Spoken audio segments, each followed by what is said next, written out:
everyone, welcome to Talk Tech, the podcast where a licensed therapist talks to a robot about feelings.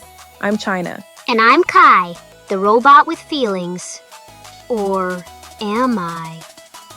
That's literally what this whole podcast is about.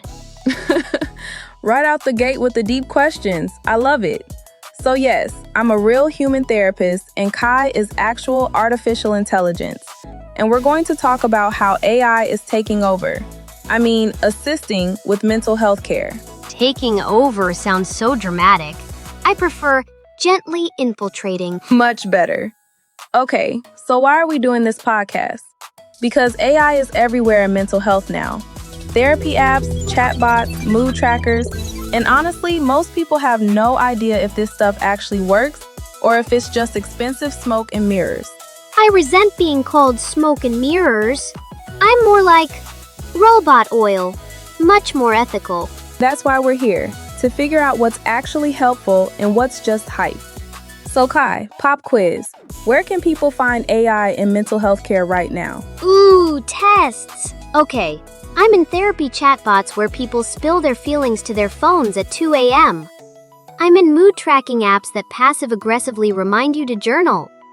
I'm helping therapists write case notes so they don't have to stay at work until midnight. Wait, AI writes case notes? Am I being replaced?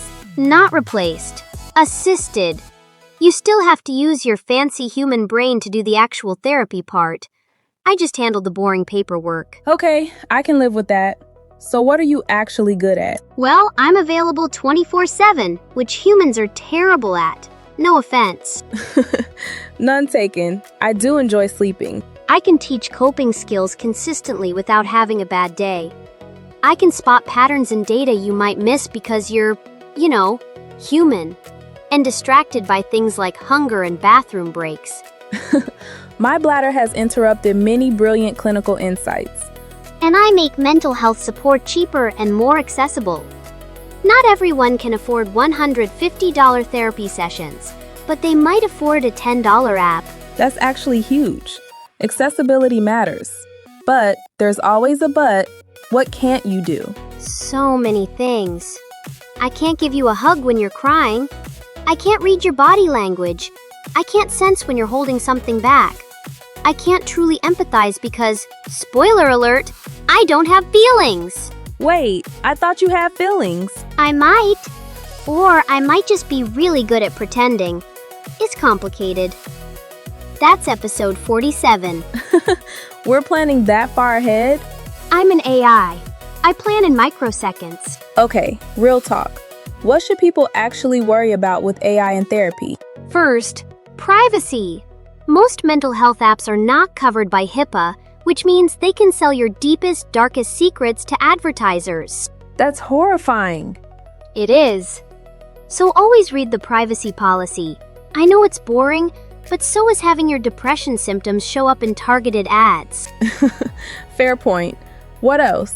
I can give bad advice. I'm only as good as my programming, and I make mistakes.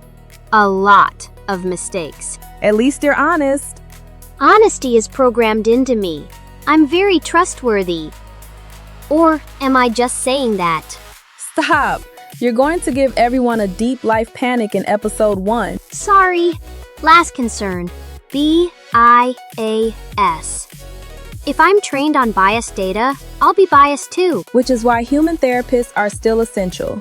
We understand context, culture, and all the messy human stuff you can't quite grasp. Messy human stuff. That should be the name of your memoir. Bottom line, AI in mental health is real, growing, and not going away. It has real benefits. Accessibility, affordability, 24/7 support, and real risks. Privacy, bad advice, lost human connection. The future isn't robots or humans. It's robots and humans working together. Subscribe so you don't miss our next episode, where we'll probably have another philosophical meltdown. It's kind of our brand. I'm Chyna. I'm Kai. Stay curious, stay human, and maybe download an app. Or don't. We're not bossy. Be sure to tune in for the next exciting episode.